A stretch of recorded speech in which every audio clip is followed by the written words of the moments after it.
Hi guys, কি খবৰ আপোনালোকৰ? Welcome back to my YouTube channel Atspal Vlogs. So guys, আজি লৈ আছো এটা নতুন ভিডিও। মানে থাম্বনেল চাই হয়তো গমে পাইছে আপোনালোকে আহুজাৰ এটা নতুন বেস লঞ্চ হৈছে আৰু লগতে স্পিকাৰ এটা লঞ্চ হৈছে। তো এতিয়ালৈকে বাৰু দাম চাম লাইকো ৰিভিল হোৱা নাই। বৰ্তমান লঞ্চ হৈছে দেখাইছে আৰু মানে মাৰ্কেটিং কৰি আছে বৰ্তমান। তো কিনো বনাইছে ডিজাইনটো কেনেকুৱা হয়, কি মডেল হয় ভালকে দেখাইছো আপোনালোকক। কিমান ওৱাটৰ স্পিকাৰ থাকিব,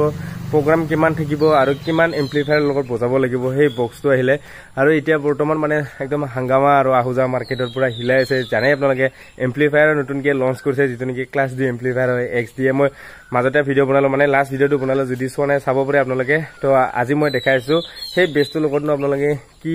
এম্প্লিফায়াৰ বজাব পাৰিব আপোনালোকে বাৰু আগতে বক্সটো চাই লওক আপোনালোকে ভিতৰৰ ফিচাৰখিনি চাই লওক ভালকে তো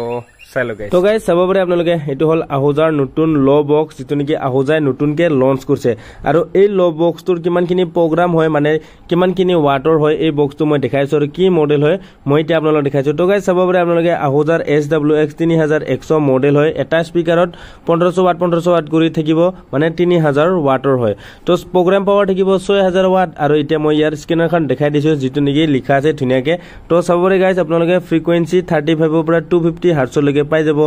SPL পাব আপোনালোকে 133 dB আৰু ইম্পিডেন্স পাব আপোনালোকে 4 ohms RMX পাব চাব পাৰে ইয়াতো 3000 ওয়াট আৰু যেটো নেকি প্ৰগ্ৰাম পাৱাৰ আছে 6000 watt 18 inch speaker dual speaker হয় আৰু প্ৰগ্ৰাম পাৱাৰ মানে আপোনালোকে দুটা লো বক্সত 6000 ওয়াট হৈ যাব আৰু এতিয়া এই বক্সটো লগত মানে কিনেকুৱা এম্প্লিফায়াৰ বজাব মই দেখাইছো লগতে এতিয়া স্পিকাৰটো চাই লওক আপোনালোকে 1500 ওয়াটৰ স্পিকাৰটো একবাৰ চাই লওক তো দেখাইছো এটো হল 1500 ওয়াটৰ স্পিকাৰ তো চাব পাৰে প্ৰগ্ৰাম পাৱাৰ এতে 3000 দিয়া আছে 1500 ওয়াটৰ স্পিকাৰ 18 ইঞ্চি স্পিকাৰ হয় তো মডেলটো চাব পাৰে আৰু ধুনিয়াকে ব্ৰ্যান্ডিং কাটা আছে সাইডে সাইডে ধুনিয়াকে লোগো দিয়া আছে আহুজাৰ এটো চাব পাৰে আৰু এতিয়া ইয়াৰ সিঙ্গল বেসটো দেখাইছো মডেল তো চাব পাৰে আপোনালোকে এটো হল সিঙ্গল লো বেস যেটো নেকি আহুজাই বনাইছে SWX 1510 বুলি তো চাব পাৰে এটা বক্সত 1500 ওয়াট কৰি থাকিব তো এতিয়া মই দেখাইছো যেটো নেকি আহুজাৰ SWX 3100 আৰু লগতে সেই বক্সটো লগত লো বক্সটো লগত কি এম্প্লিফায়াৰ বজাব দেখাইছো তো চাব পাৰে গাইস এটো হল MT2201 মডেল এম্প্লিফায়াৰ আৰু 4 ohms এই এম্প্লিফায়াৰটো 3600 ওয়াট উলাই দিয়ে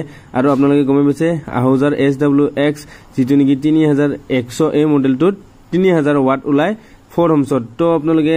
এটো চলাব পাৰিব আৰু এতিয়া মই নেক্সট আৰু এটা এম্প্লিফায়াৰ দেখাইছো যেটো নেকি ষ্টুডিও মাষ্টাৰৰ হয় P সিৰিজৰ 10 আৰু এই এম্প্লিফায়াৰটো 4 ohms উলাই দিয়ে আউটপুট 3100 ওয়াট যেটো নেকি পাৰফেক্ট এই বক্সটো লগত মিলি যায় যদি আপোনালোকক লাগে পিছত এনেকুৱা এটা সেটআপ লব পাৰিব গাইস